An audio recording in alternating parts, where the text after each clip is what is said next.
welcome everyone. Thank you for braving the inclement weather for this, the inaugural lecture for the NSF Advance project. And you're going to be in for a treat from, it's a distinguished lecture, from Dr. Karan Watson. I know that some of you have known Karan for years. I know Susan, for example, Robert Marley, and I met her, I think about 2006 or 7. You came to Georgia Tech to give a workshop on inclusive classroom discussions, as I recall. And then a couple of times after that, when we worked together on an accreditation visit. And another one when I was the victim of an accreditation visit. I don't know how much information I should give away about that one. So it's, and this morning we had a really great discussion with the leadership team and then with the chairs. And so I think you're going to enjoy a combination of wisdom and real talk. So it's my pleasure to introduce to you Dr. Karan Watson. She's the Regents Professor of Electrical and Computer Engineering at Texas A&M. And for many years, she's been a recognized authority and a national leader in scholarship and advocacy of women and underrepresented minorities in STEM education. She's conducted numerous workshops for university faculty and university leaders, such as the ones that I've experienced myself, and has been a widely sought after speaker on this important topic. So we're very lucky to have her today. She's garnered many notable accolades for her efforts, not least of which include the ASEE Lifetime Achievement Award, the US Presidential Award for Excellence in Science and Technology Mentoring, and the IEEE Distinguished Educator Award. She also served as the president of ABET and of the IEEE Education Society. Karan joined Texas A&M after completing her engineering degrees from Texas Tech. And in addition to a successful teaching and research career, she later served as Associate Dean of the College of Engineering from 2010 to 2017. She was A&M's first female provost. So please join me in heartily welcoming Dr. Karan Watson.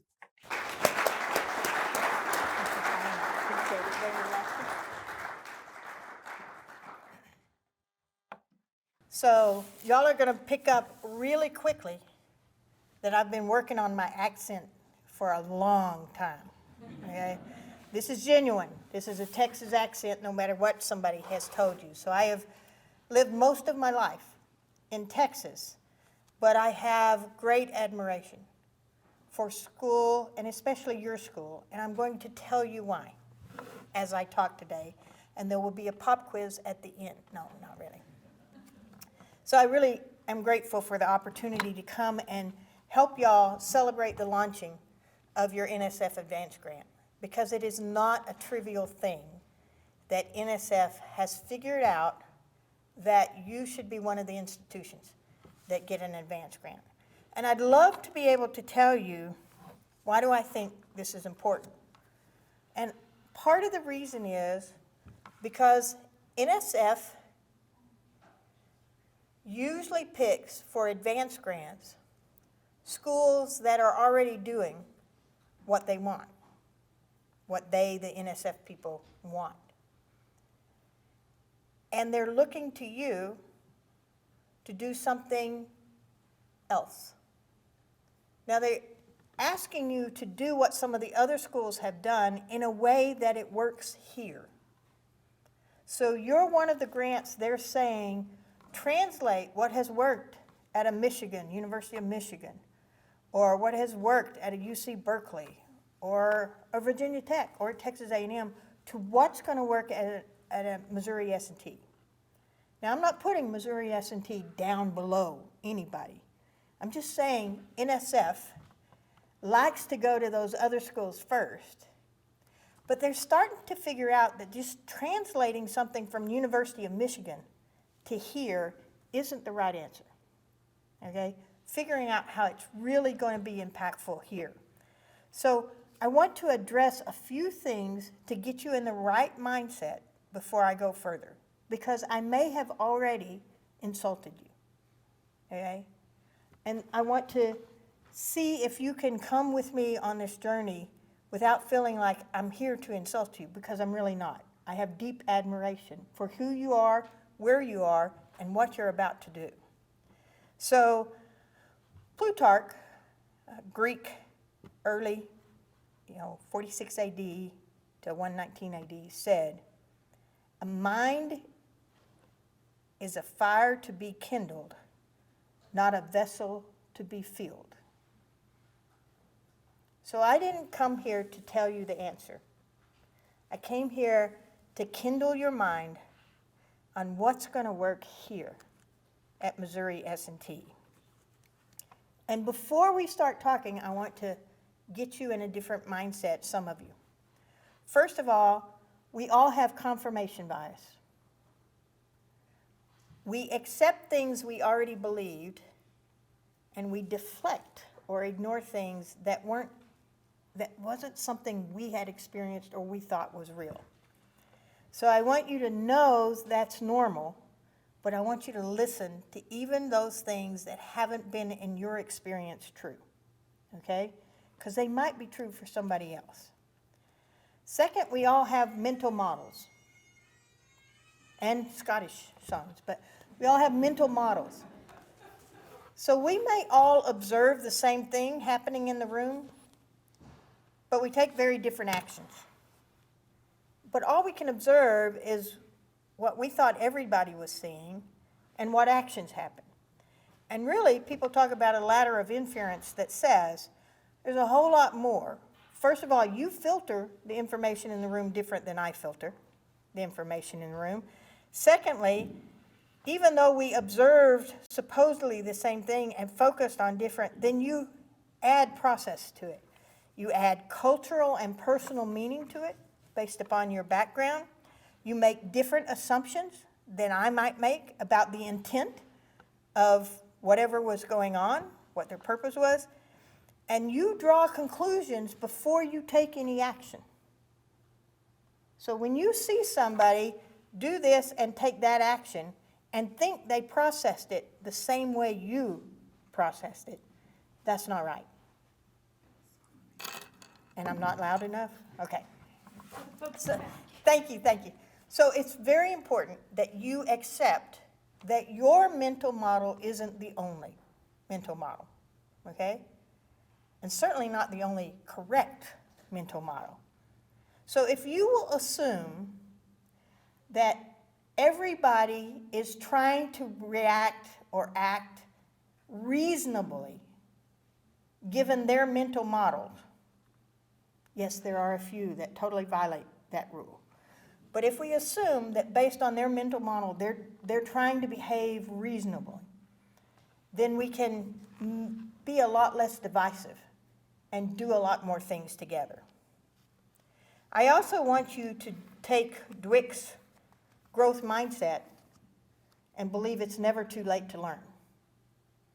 So even if you're very senior and you know how everything, especially everything here at Missouri S&T works, you could still learn a few things. So if you will go with me on that aspect of a mindset, you're going to have a tendency to agree with the things you already agree with and disagree with what doesn't fit your mental models, but your mental models are different than other people's, but you can still grow and learn, okay? I want you to have those things in mind as you listen. But I also want you to have the world in mind. There's some disturbing news. I don't know if any of you have heard. Young people in particular are worried about what we're leaving them. There's pandemics. There's war. There's just a lot of divisiveness. Nobody seems to be able to talk to each other. And when we act, some of us who are more senior, like, oh yeah, we had that. We had nuclear threats when I was growing up. We had war when we protested wars. We didn't think the older generation understood any of us. It is actually different now. So even though some aspects are the same, it is different. It is happening faster and in a more complex way. So we need to understand it's not just the generation gaps that have always been there. There are some things we need to pay attention to. For example, in February of 21, you all remember, what was happening in the U.S. in February 21, okay, well, not February of 20, February 21, they did a Pew survey, and it was incredibly depressing. In the United States, adults, they surveyed people 20 to 65 years old, believed overwhelmingly that economic inequality is going to worsen, the power of big tech firms and AI will grow in an ugly way, and this will all multiply the spread of misinformation. Ooh, not very optimistic. So a futurist one time said, for us today, in 2022, to predict what's going to be happening in 2050 is like a human in 1250 AD predicting what today is like. So young people are saying, why should I go to college? Why should I invest and commit to this thing? And young people, by the way, are most of you in the room.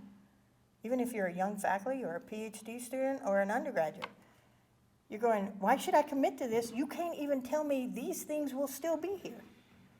These jobs, we can't predict. We weren't predicting in 2006 many of the jobs that exist now. And we can't predict many of the jobs that will exist in the future.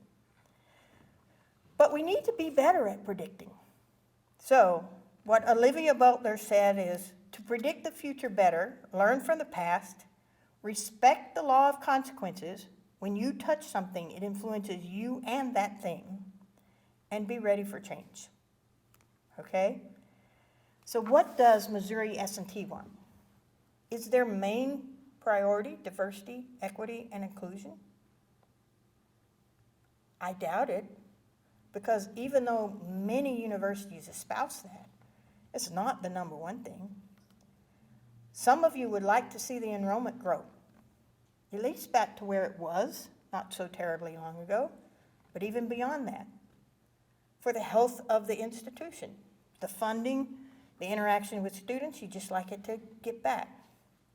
Some of you talk about you want this to be the institution people choose to come to because they know what you have here. And yes, I know you specialize in S&T, but you have many wonderful things going on here. But a lot of people, students and faculty, are not listing it as their first choice. They're listing it as an alternative that they would settle for. And you're better than that. And you're wondering, how are you going to get people to know that? So I would say to you, you're not going to get it by mimicking the other universities that are supposedly ahead of you in prestige. You're going to get it by developing a culture that is unique in its ability to tell other people in many ways, you belong here because we can help you as much as you can help us. And that is not just a PR statement. The culture has to be there for you to truly deliver that message. So I say to you, what the Advance Grant gives you an opportunity to do is really look at your own culture and improve it where you want to. Now, a caveat. I hate it when people come from outside and tell me this is how you're going to improve their culture. Because they don't even know. I don't know your culture. So I'm going to tell you a story. I have a 1956 pickup truck. It's beautiful. It's plum color, not purple, not maroon, plum color, okay? And it runs, and I can drive around in it. And I truly do really like this truck. And if the first thing you come and do is say, that's an old truck, why do you still have it? I don't like you. Because that's my truck, and I love that 1956 truck, okay? So don't start out by telling me this thing I love is wrong. Okay? I love it. But I'm smart enough not to pull a trailer cross country with it. So just because I love something doesn't mean it's what I'm going to hitch everything to go forward. Okay?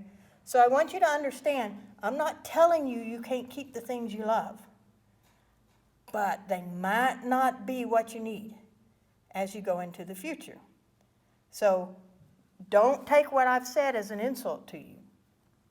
What I'm saying is figure out what you need to hitch onto to achieve all those things you truly want.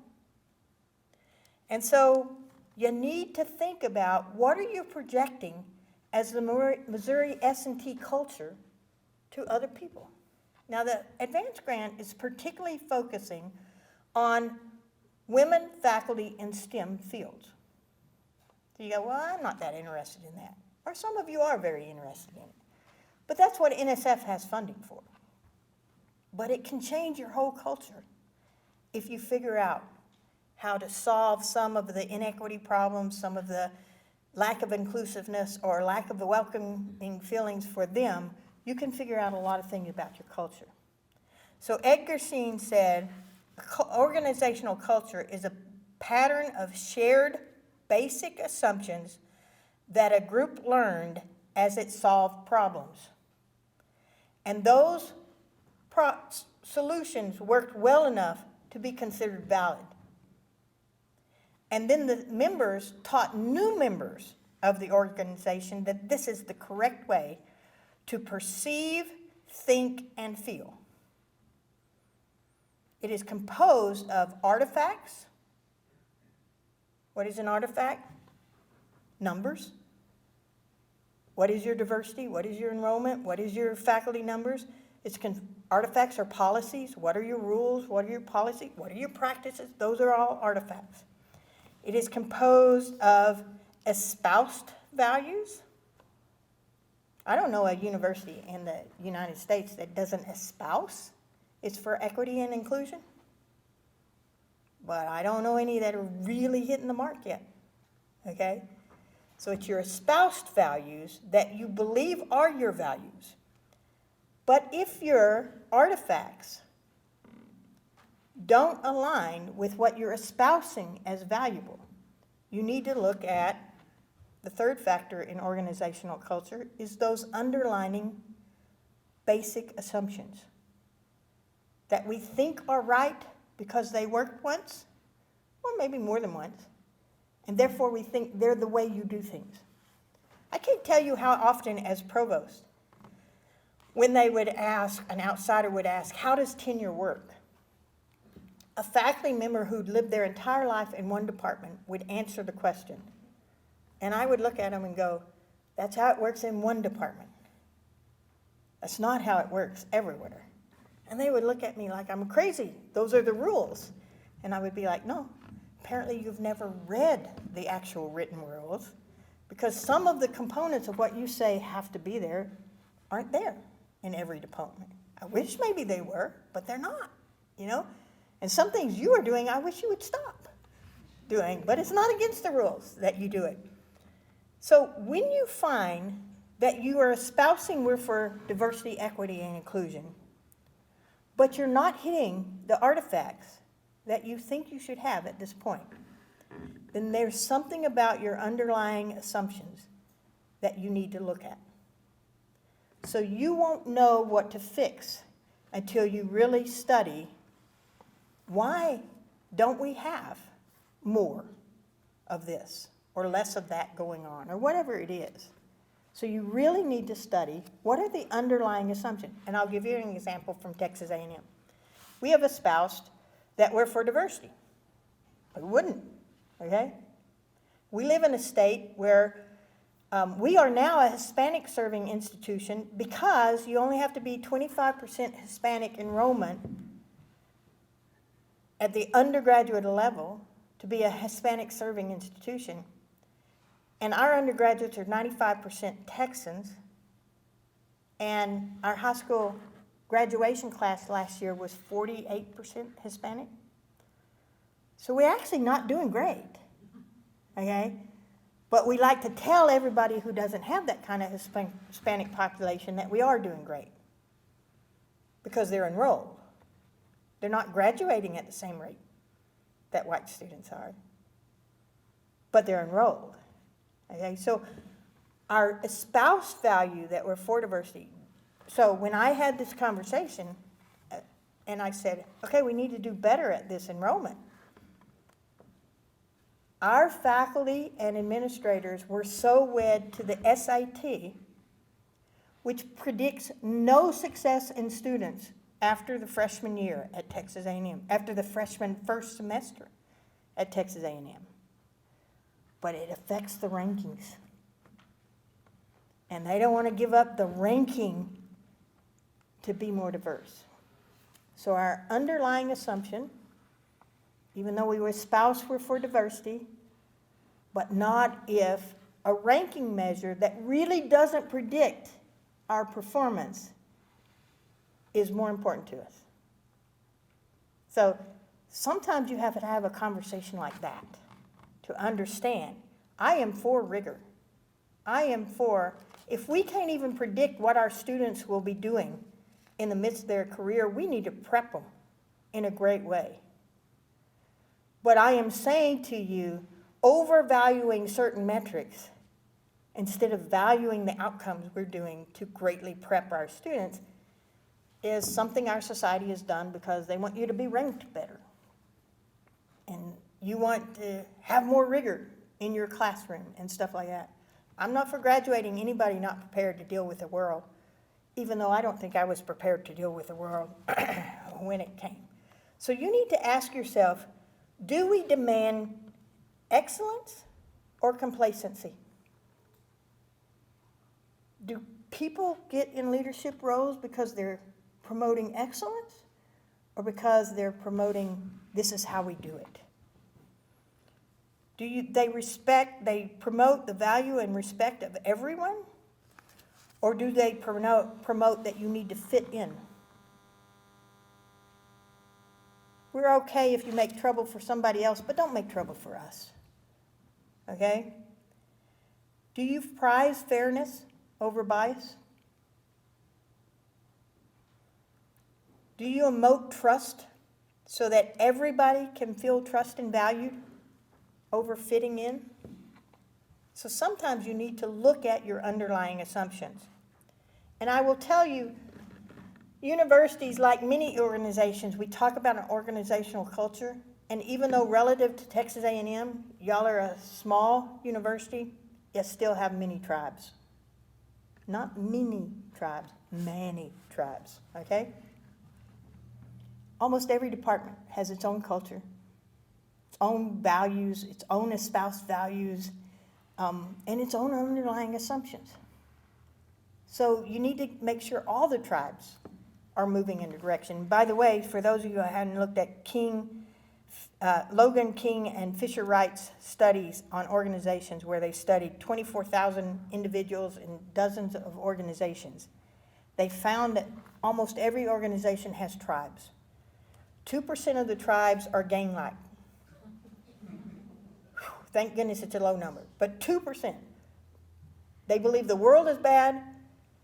It's bad to me, bad to everybody, so take what I can get. Doesn't matter who I hurt. 25% of the tribes say the world may be fair, but it's not fair to me. Y'all have a few of those tribes. We have to worry all the time, even though we're not as pronounced STEM as y'all are, that we make the liberal arts feel, the history, the humanities and stuff, feel like they're extra. They're just here to service us instead of, they're important in their own rights, you know? 49% of the tribes are knowledge hoarders. They're convinced as individuals, if I outwork and outthink others as individuals, I win. Even individuals in my own tribe. As long as I'm smarter than them. You know, I went fishing with a bunch of department chairs when I was the only woman in the group. And they went fishing at this place, and when they were cutting the fish they had gotten, they were throwing the spare parts, and alligators were coming up and eating right there. And I was like, I'm faster than him, I'm gonna be okay, but I don't understand why we're just standing here feeding alligators. But you know, that was my thought. As long as I'm individually faster than them, I don't know, it'd be all right. They have found most universities, by the way, are full of tribes like that, where the individuals care about more about, this particularly faculty, but even students, their own performance than their groups, their tribes' performance. But 22% of the tribes are we, not I, in the competition. As long as we win, we'll be good. So let's do this together. And 2% of the tribes are really trying to make such a global impact, it's almost annoying. Okay, they're just going to change the world, you know. So what you want to do, if you're like most universities, is move from that 49% in the middle to a little more of the we are going to make a difference. And that's part of the reason why I think y'all are going to do such a great job if you succeed at this.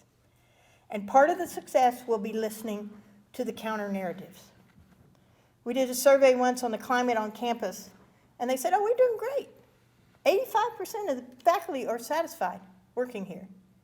And when you said, well, who and what were the other 15% saying? It was way disproportionately represented in the 15% who weren't satisfied with the women and the underrepresented minorities.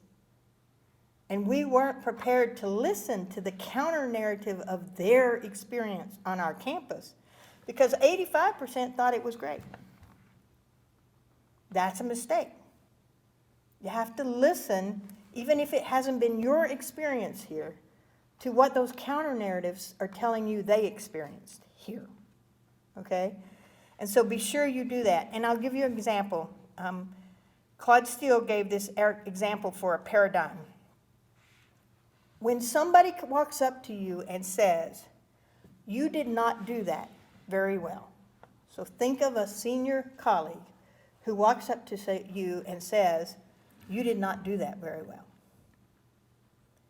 Is that an accusation or an opinion? I'll give you another one. I hope you do that better next time. Was that a threat or an encouragement? Because it could be either.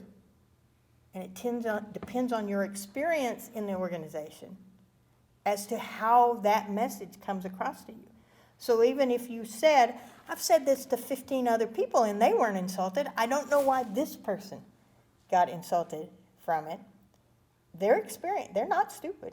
Their experience was different than other people's on this. So what I want you to do is understand that just because you may know Missouri S&T way better than I know Missouri S&T, you may not know the real organizational culture of Missouri S&T. And to fix it or to keep it, like I'm going to keep my 56 truck, I may be buried in it, I don't know, okay? But you're going to need to still figure out to achieve what S&T needs to achieve so you can spread what you really do well and teach other places how to do it that well. You're going to have to make some changes. And one of the changes you're going to have to do is convince people that for women faculty, this is a great place to be. Now, you have many great women faculty, but proportionally, you're not leading the country. And when you say, but we're a STEM school, and that's the problem, you're not even leading the country in the STEM field, okay? So it's important, and there's a whole lot of reasons to that. And it's not because you're bad or evil. At least I haven't perceived that you're bad or evil, okay? But you're going to have to really think about the organizational culture. So my talk is, what you have to convince everybody of is respect, meaning I respect every individual for their own identity. I don't expect them to be like me, okay? Fairness, I expect for everybody to be treated in a fair way. The definition of fairness is a state of seeing and acting free from bias or injustice. Okay? So, those people who have been privileged all their life, students who got to travel to Europe 15 times before they came to college, have had a different launch in life than those students who have never been out of the urban environment they grew up in. But if you treat them the same, are you really being fair? Studies have shown women faculty in their PhD programs are mentored much less effectively, even today, on how to succeed on the national arena. They are mentored great on how to serve the rest of the lab, but they are not mentored on how to showcase themselves and be recognized as national leaders the same way that men are in the United States. So when you hire them, do you recognize that? Now, some have. Anytime I said, some men have not been mentored well how to do that. But overall, are you making sure all your faculty, those who were mentored well and those who weren't, to know how to have a national president, how to get NSF grants, how to publish in these kinds of journals? You know, I have a department head at College Station who, it was a department of about 20 faculty, and he appointed a senior faculty member every year who was effective at this to lead the writing group for junior faculty members. And their mantra was, go first for a publication in the top journals. And if it doesn't fit, they'll tell you, but they'll improve your journals, okay, when you do get it published. And they are very prolific on publications because everybody, assistant and associate professors, go to this writing group. And then a lot of full professors ask to go to it too. So it wasn't enough that we're telling you to publish. We're actually helping you to develop the patterns that will help you to publish more. So you say, oh, that's a good idea. I bet he got worn out. He was a department head for 24 years. I think it affected him in many, many ways. But he was awesome. We have votes for whether department heads can have another term. And he would always get maybe one vote that thought his time might be up. But nobody wanted him out because he wasn't good. Because he thought his only role as a department head was to make sure the faculty succeeded. The faculty's role was to make sure the students succeed. His role was to make sure the faculty succeed. Whether you agree with that or not, I admired it. Okay, we got to be respectful, we got to be fair, and we got to build trust. Do you guys trust S&T? Deep down in your core, do you believe S&T is not only out for your best interest, but for everybody who comes here, best interest? Trust is the expectation of a positive action of other people without being able to influence or monitor the outcome which people award based on respect and fairness. So I'm saying to you, do you trust that S&T is thinking about all of y'all? It's complex because, by the way, we have found that when faculty trust the process we're using for annual evaluation, I say we, I mean the national studies have found, when we trust the process, and that will be listened to, we accept even negative feedback. When we don't trust the process, then we don't think the negative feedback is valid, so we don't learn, and we don't get better. So, I want y'all to build a culture where there is deep respect, incredible fairness, and trust, because then you will be national leaders. And so many institutions are more like y'all and need to learn, not necessarily in the S&T part, but in the size and the issues you're dealing with and enrollment and not being people's first choice. So many other institutions could learn from you all as you develop that. They're not going to be an MIT. They're not going to be a Berkeley, but they would learn from you guys if you can figure out how to do this.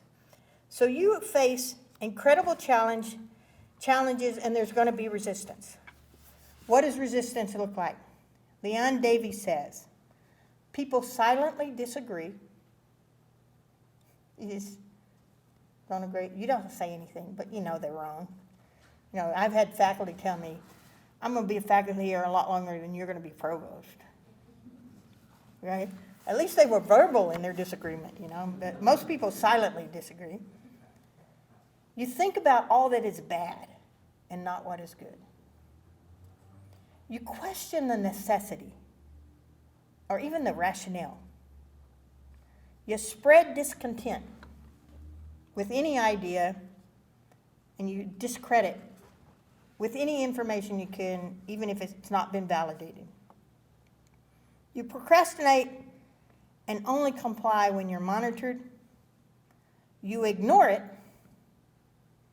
or you use influence to take it backwards. We were better when we did it this way. Okay? Those and many other signs of resistance, but you should expect resistance is going to happen. Rick Meyer said it happens at 3 levels. 1, intellectually. I just don't understand what you're talking about. What are you telling me I need to do? 1 is emotionally. You've hurt my feelings. You messed with my pickup truck. Now I can't even hear you anymore because you insulted my pickup truck. But the 3rd way is deeply embedded values. So I hear all the time from STEM faculty, but Karen, I'm for rigor. This diversity, when you are asking me to let this, I'm like, I am not asking you to change anything about excellence. I'm asking you to motivate the students to meet excellence, not discourage and filter students away from excellence. Diversity is not counter to excellence. Diversity is additive. It's the only way you can truly achieve excellence. Because if you're excellent only works for a few people in the world, it's not really excellence.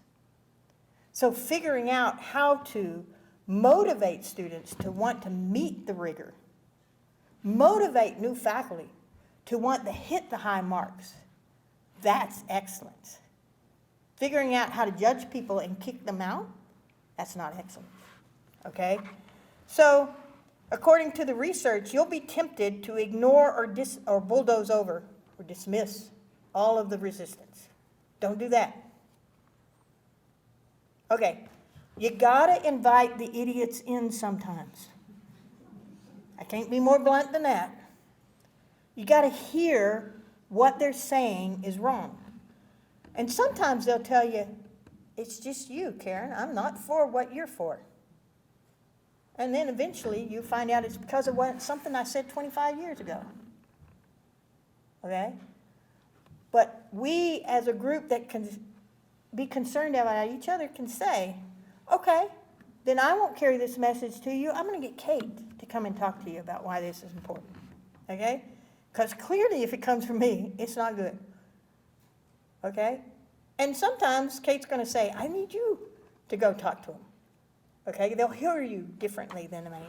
So you need to strategize on how you're doing it. You need to think about why people change their behaviors. We want to change the other people. We don't want to change our own behavior. But this isn't going to work if you don't change your own behavior. And you may already be way smarter than I am about diversity, equity, and inclusion, but that doesn't mean you can't get better.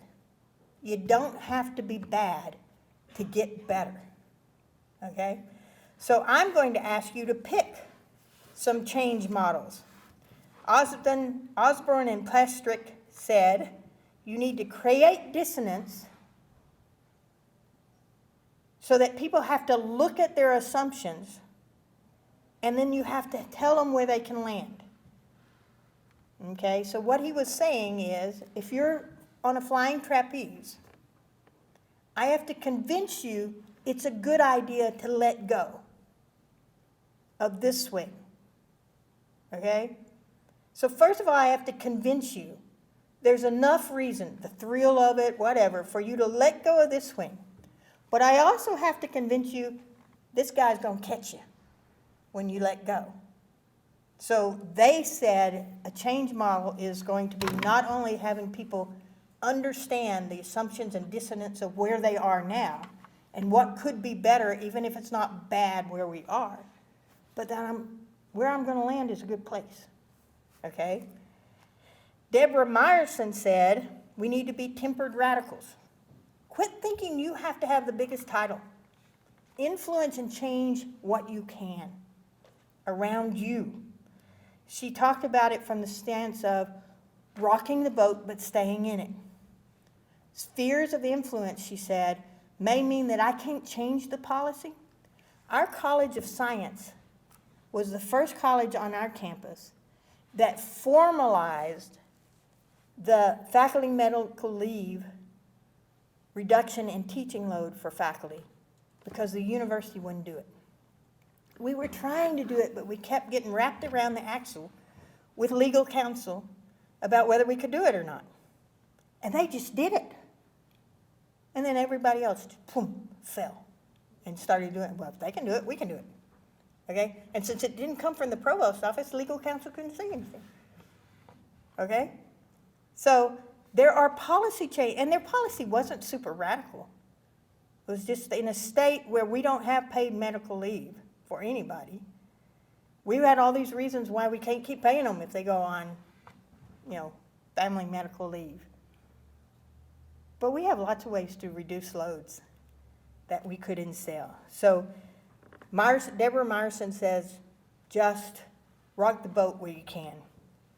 And then many of you know Thaler and Sunson's idea of nudge.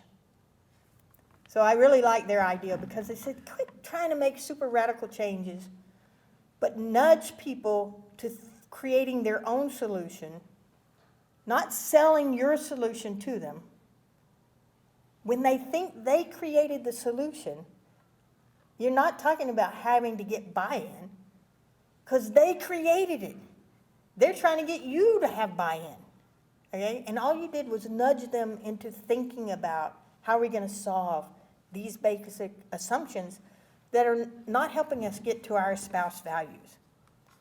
There are many other change models you could look at, but what I'm essentially saying to you is that you need to be more strategic in the change, okay? You need to go about this, about thinking about, I'm not just doing this for women faculty. I'm doing this for the whole culture of the organization. Because when respect, fairness, and trust is pervasive in an organization, diversity, equity, and inclusion will be part of the organization as well. So I'm wanting you to understand, Wolfgang Ram says, that there's a difference between interest and commitment. When you're interested in doing something, you do it only when circumstances permit. When you're committed to something, you accept no excuses, only results will do. So I want y'all to be committed to this advance grant because I think it will undergird the culture you have and strengthen it for the society we're facing. And you will then be able to make a lot of people who aren't thinking of you as their first choice to know this is an incredible, valuable place to come for my degree. Because yes, they have rigor, but also they have compassion, they trust us, they enable us, they strengthen us, they care. Fifth graders can spend 20 minutes with a teacher, or probably less, and know if that teacher authentically cares about them or not. Authentically cares about them as a person, not them as another individual in their class who they want them to succeed, but cares about them because of the questions they ask and how they listen. You can show your faculty you authentically care. You can show your students you authentically care.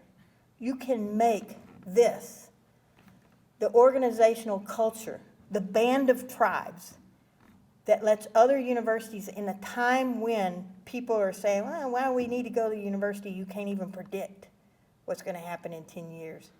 This place can show people. But you got to step up to the commitment, not just hope it happens. Thank you.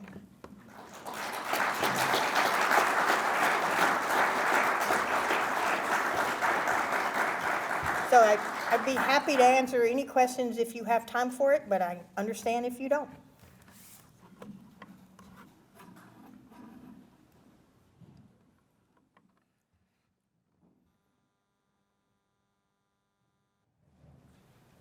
Yes, please. So what exactly is an advanced grant?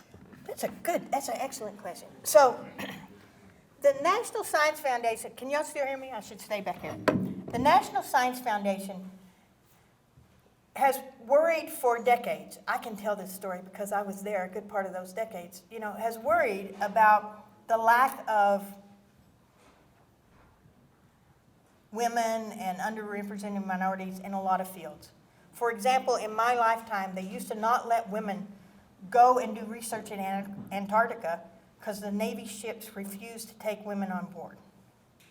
So even though we would pick a woman scientist to get to go and do this great research, then the Navy would say, who had leased their ship out to serve the National Science Foundation, the Navy would say, no, we're not taking a woman on the ship. So they created all these programs. I'm going to give you a shorter version if you think you're now trapped in some sort of place where it never ends. They created all these programs to help women get the kind of grants they needed.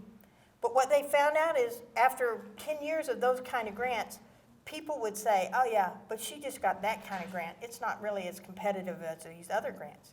So it became almost detrimental every time they tried to invent a program that would take away the disadvantages women were often feeling from, unconscious bias and implicit bias and other things.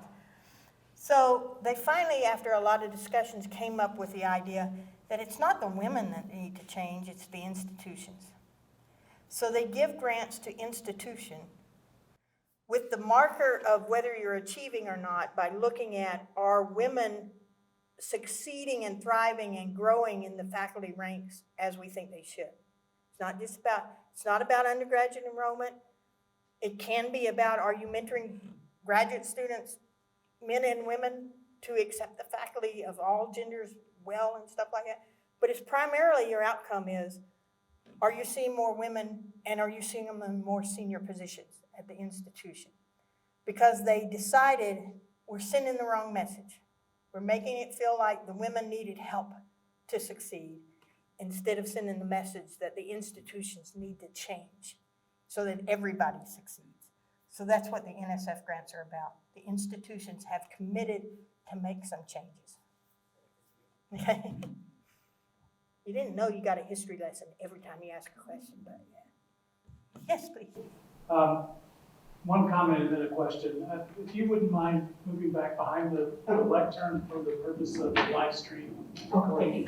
Thank you. The question I had is, recently was reading an article about the essentially male cultures, male organizational cultures, or the default to male organizational cultures versus default to female organizational cultures.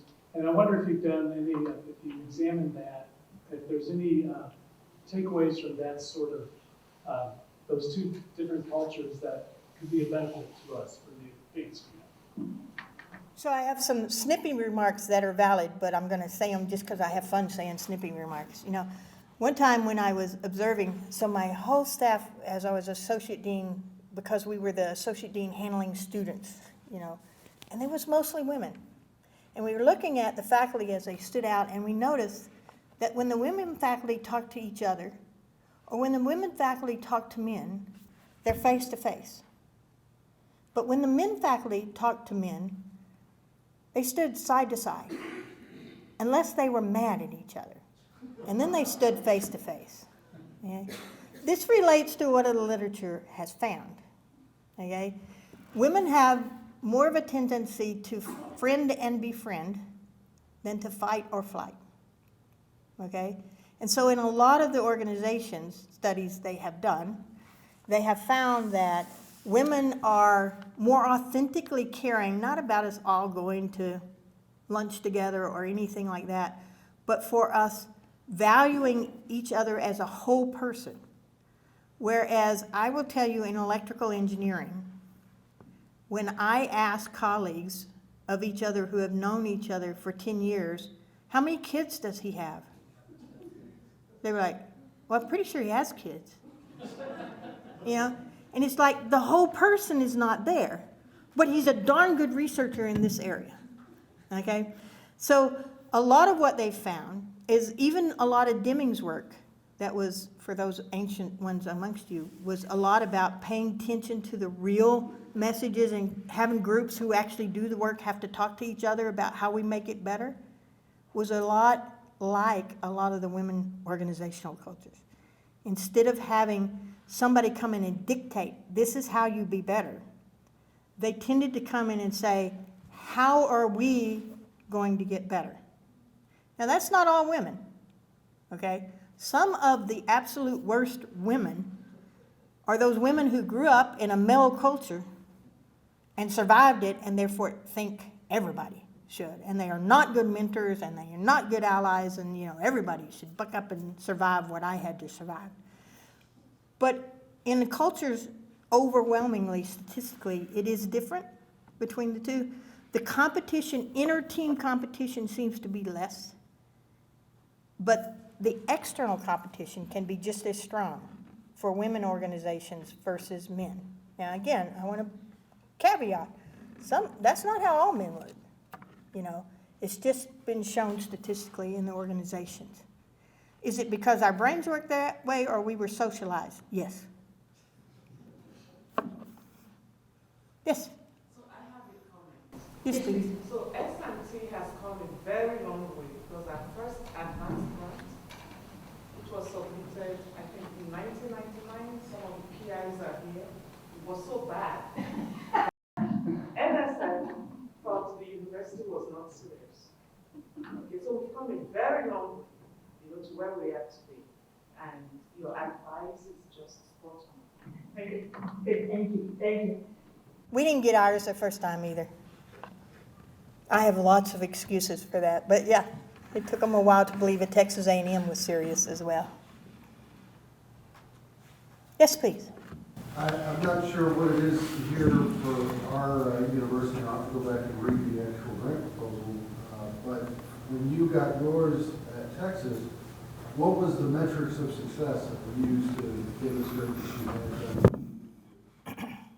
So it was more women at the full professor level, and it was more women of color in the STEM fields overall and getting promoted and succeeding. So it was not only about recruiting, it was about retaining them to succeed in higher ranks. Was what I call the lag measure. It's going to take a while, but we're going to get there, and you're going to see us trending that way, but not in 2 years. You know, but you're going to see us working harder on retention, doing better leadership development on what the issues are. So a lot of the, you know, lead metrics were how many department heads, how many full professors in the faculty were coming and having these discussions with us. We're coming, so we made it, after we honed it a little bit, that you couldn't chair a search committee if you didn't come to one of these trainings where we talked about how do you diversify the pool, how do you filter through the pool, how do you do, what things are you on guard of so that implicit bias doesn't take over, okay? We didn't mandate that immediately. We did the training, sampled it with people, and said, yes, this is effective, and then they helped promote it, and then it became mandatory. You cannot, and then it became mandatory, you can't be on the search committee if you didn't go through the training. Okay, so we had a lot of senior faculty who could care less about diversity and inclusion. They care about their next award and grants and, you know, this, and they're good teachers and they're not evil people, but they didn't have time for this. If the person's good enough, they'd pick them, but otherwise they didn't need to learn any of this. But if they can't be on the search committees without going to the training, oh, they think they're the smartest one on picking the next faculty. So what do you mean they can't be on the search committee if they don't have this training? So we had some other measures that showed that willingly in some cases and not so willingly in a few cases, they were willing to come to these other cultural climate kind of things so that they were learning to behave better, and we were seeing trends in the hiring of faculty that made a difference. And then we were seeing those same faculty who were operating in advance for the faculty recruitment and hiring, using those techniques for their graduate student recruitment and hiring. And so we were able to show we're headed toward the number, you know, you don't have umpteen years to do this, and you only get to hire so many faculty a year. But we could show them not only are we making an impact on the numbers, but the policies and practices, even more important than the policies, are making an impact that we think is going to be sustained a long time. Yes?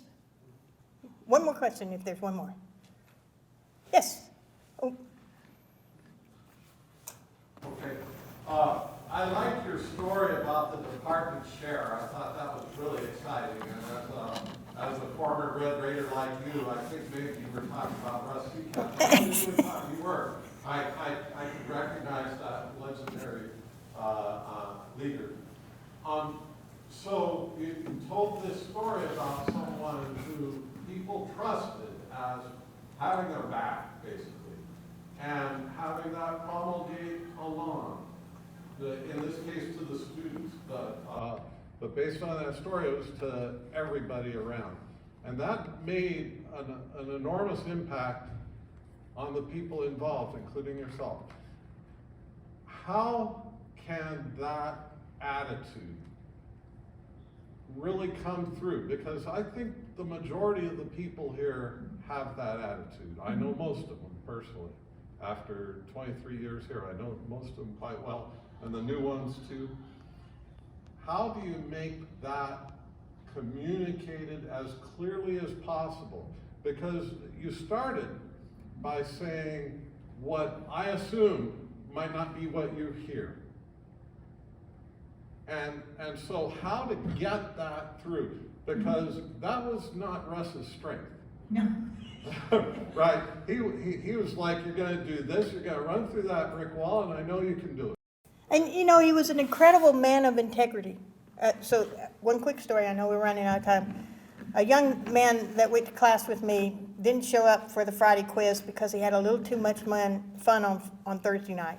I know y'all never do that, but you know, this young man did.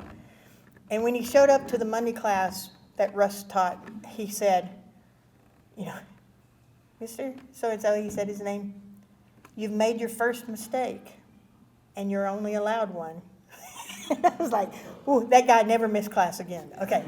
Even when he was sick and he should have missed class, he never missed class. So, yeah, there's a new style and technique, but I will tell you the 3 skills. There's more, but 3 of them. I think every individual in here needs to invest more in their own explicit understanding of conflict management. Not conflict resolution, not conflict winning, conflict management. Okay. Number 2, I think everybody in here, especially administrators, need to get more explicit in their understanding of difficult dialogues. Because, number 3, we don't create safe places enough for people to talk about this. So when people think I'm talking about diversity and that means quotas to them, I need them to talk to me about why they have that assumption that I'm talking about quotas, and what I'm really talking about is not, okay? But why I'm going to say I want your pools to be diverse, because what I know is passively waiting for people who are not applying to apply here is not going to solve the problem. So I want you to be active in diversifying your pool. But I'm not for a quota that you can only hire people that fit this, you know? And what we found is when they actively try to diversify, so it succeeds a lot more frequently than when they don't actively try. So again, I will say, this is not about all the diversity and equity and training you can get. But in the process of learning how to manage conflict better, you're going to learn a lot about diversity. You and I could have a lot of conflicts because we have different beliefs. It doesn't matter if we're both white, okay? there's going to be a need for me to be able to handle myself in difficult dialogues. Okay? And the need for me to teach my students how to handle themselves in difficult dialogues. And when they see I can't even handle myself in a difficult dialogue, how do they know? But that's going to help me to not be silent when something that's offensive happens. And even though it didn't make this student cry, it was not welcome to him. And if I don't handle that well, that reflects what they think of the whole university. And we don't create safe places for people to learn about what they don't understand. So we all have to invest our own time and energy to get better at those things, I think. Russ wasn't particularly good at a number of those things, but he had incredible integrity. So even if I would tell you, it wasn't how he handled the problems, but I trusted what he was doing, it was because he would come and talk to me. And he would tell me, this is probably how you felt this. And then he would ask me, is that how you felt that? As one of the few women in the graduate program. And he didn't assume he knew how everybody should take it. He would come and talk to me about, how did it feel to you? And he sought to understand that so he could be better when he went into the next situation. So please join me in thanking Dr. Watson.